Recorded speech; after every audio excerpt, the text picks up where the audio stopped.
Hey friends, I'm back here to chat to you again about eating disorders. If you're here for the first time, my name is Rose. I am a business owner, a girlfriend, a daughter, a friend, and I am recovering from an eating disorder. This channel is about spreading awareness about eating disorders.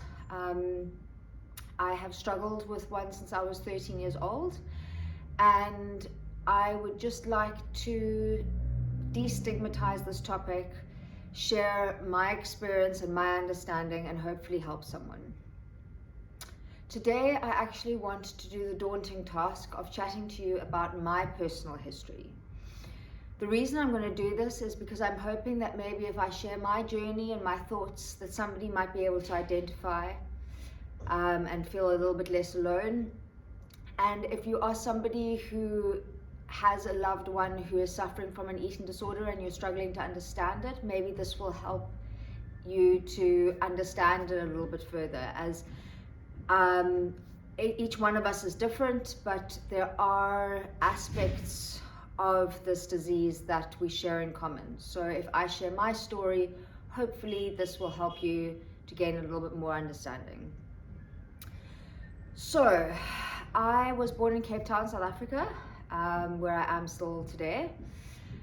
And my upbringing was a bit tumultuous. My dad was bipolar 1, which meant that he swung between episodes of extreme mania, even psychosis, and deep depression. He wasn't stable in between for very long, so it made our household quite chaotic. He was also somebody who would lash out at those who loved him when he was depressed, and our relationship was very push-pull. He either loved me or he hated me, and he didn't speak to me. So this didn't have a very stabilizing effect on me, obviously. My mom was just trying to hold things together. My brother was very caught in the middle and often the biggest person persecuted by my dad's anger. And he then took his anger and frustration out on me. So I felt like my brother hated me when I grew up. And basically I just felt very alone and out of control, and like I was failing as a daughter because I wasn't able to control my dad's illness, and I wasn't able to make him always love me, and I wasn't able to make him better. I also had sexual abuse as a child. I'm not sure what age it started at, but it ended at approximately the age 10. And this resulted in a lot of self-loathing, a huge amount of shame. I think it manifested in my loathing of my body, although I didn't really know, it wasn't a sort of like linear thing that developed. But between mainly those aspects, I remember developing a hatred of my body and a discomfort in my body at a very young age.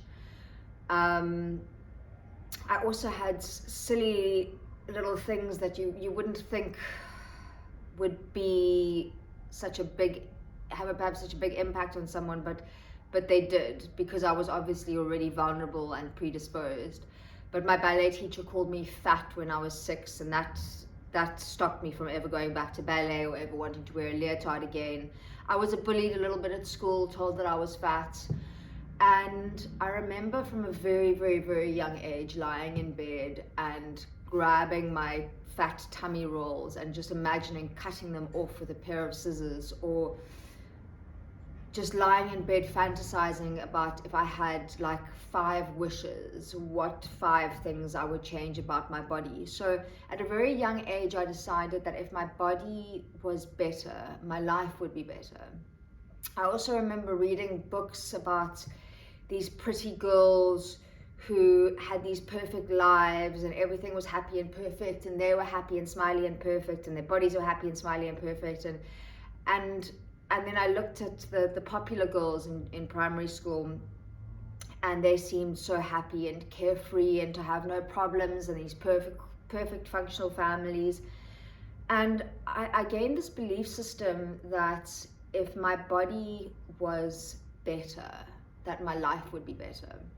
That if I was pretty and skinny, then people would like me and somehow all of my problems would melt away. And it's a very sort of juvenile understanding of the world, but I was young, and that's what happens. So by grade 7, I decided that I wanted to go into high school being skinny and, you know, start afresh and start a new life, and everything was going to be better. But at that age, I didn't know how to control body. I didn't understand the correlation between food and weight, and I had this dream, but I didn't know what to do about it. So I ended up going into grade 8 still being this sort of chubby, awkward, unattractive little girl, and I was desperately unhappy about that. And I don't remember exactly how it happened, but somebody introduced me to, which are now illegal, thankfully, a diet pill that completely and utterly took my appetite away.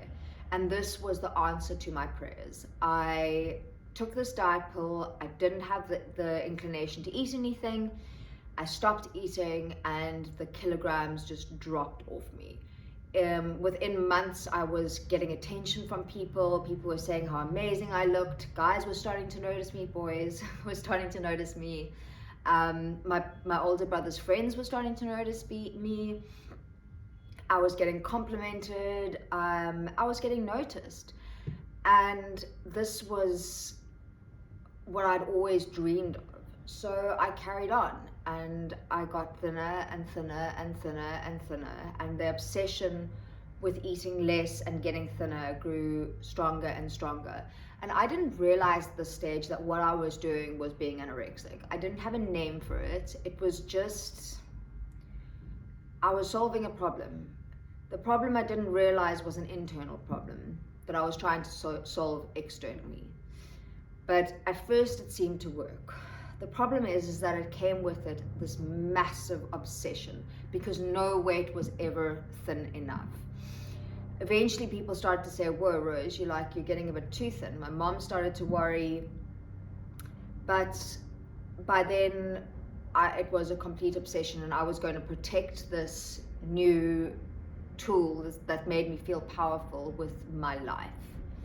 I started going out and partying with my brother's friends, drinking alcohol, and finding the validation externally that I couldn't give to myself, because internally I felt worthless. The obsession grew stronger. My mom tried to intervene. She took me to a dietitian, but I ignored her. I carried on doing everything I could to eat as little as possible. I became very manipulative. I hid food. I avoided meals. I had fights with my mom so that I could not eat dinner with the rest of the family. I would sneak food to the dog. Oh gosh, the behaviors were intense. But it was driven by this incredible fear of being forced to eat and gain weight again and become invisible again. So come through to about grade 9, at some point my weight had now dropped to a critically low level, and the dietitian had said to my mom that I actually needed to be hospitalized because I was now getting into a really dangerous zone. So I was hospitalized for the first time for anorexia in grade 9, and to be honest, I think at this age I was too young to really understand these very complex psychological ideas. The treatment center was very punitive, which I didn't think was really helpful, because the thing is, what you need to understand about eating disorders is that an eating disorder person suffers from an extreme level of self-loathing and self-hate. We have this horrible voice inside of us that is just telling us constantly how absolutely worthless, helpless, ugly, fat, useless, terrible, unlovable, faulty, you name it, this internal voice that is driving us to self-harm in this way. We're really our own worst enemies. So to try to punish somebody who is in an eating disorder is really not helping. It's actually adding fuel to the fire, because there's already so much shame and so much guilt and so much self-loathing that if you're going to try and punish the person for this behavior, you're literally adding fuel to the fire. So anyway, I experienced some intensive therapy, but I don't think any major shifts happened, and they also didn't address what was already quite a bad chronic alcohol abuse at that age. So I left, and I guess I ate more than I had beforehand, but I was still extremely restrictive and controlled in my eating disorder. And the best friends of the eating disorder really started to take hold as well. The best friends are depression, self-harm, and suicidal ideation, acting out on suicidal attempts. Those all started really coming up as well. And by the end of high school, I'd been hospitalized a further 2 times for depression and suicide attempts. Everyone was really trying to get through to me, but I was very stuck and very sick, and I didn't really want to get better. I didn't really understand that there was any other way of being. So I just sort of morphed and carried on manipulating and doing what I needed to do and saying what I needed to say and acting how I needed to act in order to get away with my behavior, my very self-destructive behavior. After school, I worked and went over to the UK, and I'd already known that I wanted to be a fashion designer at that stage, but someone in high school told me that it wasn't a real career. So I went overseas to try and find an alternative career, only to actually be reinforced by the idea that I wanted to study fashion design, and I came back to South Africa and studied fashion design. But all throughout this time, my alcohol addiction was getting worse and worse and worse, and my eating disorder was morphing and getting worse. It had now morphed into bulimia and other all sorts of hideous things. At the age of 25, my father died. It was a whole long messy thing, but yeah, it was a pretty traumatic time, and as a result of that, I just decided that nobody could really give me a hard time about drinking anymore, because times were really tough, and yeah. So I went balls to the wall, and within 4 months of my dad passing away, I found myself literally on my knees at a treatment center begging for help. I was vacillating between bulimia and drinking vast quantities of alcohol, self-harm, and I was in so much pain. I was desperate, and I realized that I couldn't live like this anymore. I was very lucky that I did actually have a dream and a goal. I wanted to be a fashion designer, and I realized that there was no way that I could carry on behaving the way I was behaving and actually get anywhere near to what my goals were. So I checked into a treatment facility. I was very lucky to be able to have gotten an inheritance from my dad to pay for this. Not everyone is this lucky, unfortunately. And there I was for 4.5 months. It was intense, and I was ready. I was committed, and I was ready, especially to put down my alcohol addiction. And I'm happy to say that I have not drank alcohol since then, since I turned 26 in the treatment facility, and I've never drank since. And when I left, I thought that I had my eating disorder covered. I thought I'd sorted it out. I thought I'd come to terms with my issues, and I had sorted myself out, and I was walking forward. And to a certain degree, I had. But when I look back now, I realized that quite soon after having left this treatment facility, I started taking control of my food back again. I started restricting again. I lost quite a lot of weight. I became slim again. And for the last 14 years,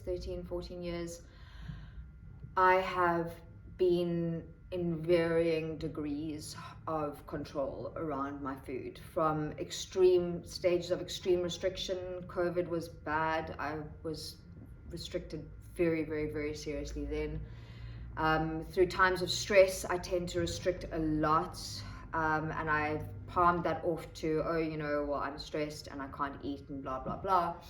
But actually, I am gaining a sense of feeling in control by controlling the amount of food that I eat and controlling my body.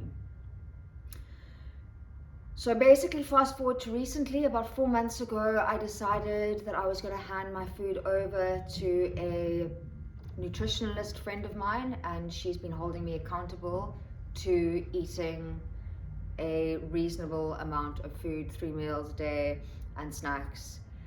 And it was only when I started doing that that I realized how deeply I have been in my eating disorder for the last 13 years. Handing my food over and starting to eat a reasonable amount has been incredibly terrifying, and I am being forced to confront these fears of feeling out of control, of feeling unworthy, of feeling like my weight is intrinsically linked to my worthiness as a human being, to my belief systems that I won't be loved if I am to put on weight, my fear of abandonment, my fear that I will not be noticed if I put on weight, and that I will be seen as a failure.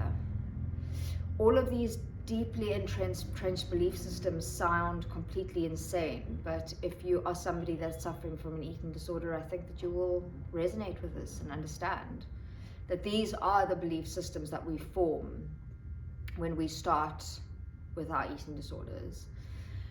And they're very difficult to tackle. I'm going to be honest, I am quite new on my journey again to recovery, and I don't think it's going to be a linear journey. Some days are better than others. I'm really struggling today. Today is a hard one. I'm really struggling with every meal today, because every meal feels like a loss of control. But I also know that if I carry on doing the next right thing, it will get easier. I'm leaning on support from a counselor. I am attending support groups. This is not a channel that is about trying to punt any exact recovery system. I'm just telling you what works for me. There are support groups that I find incredibly helpful, both because they carry a message of recovery and because I can network and make friends with other people who understand me, who understand this insanity, who understand this deep fear of losing control of my body. So each day I'm trying to take a step forward in the right direction, and I am using this channel as some way of service and hopefully helping just one person to maybe turn back and turn away from the darkness of an eating disorder and towards the light of recovery. So yeah, that is my story. I will leave it there for today. If anybody has any questions or comments, please feel free to leave them in the comment section below. And yeah, I will chat to you guys soon. Have a great day. Bye.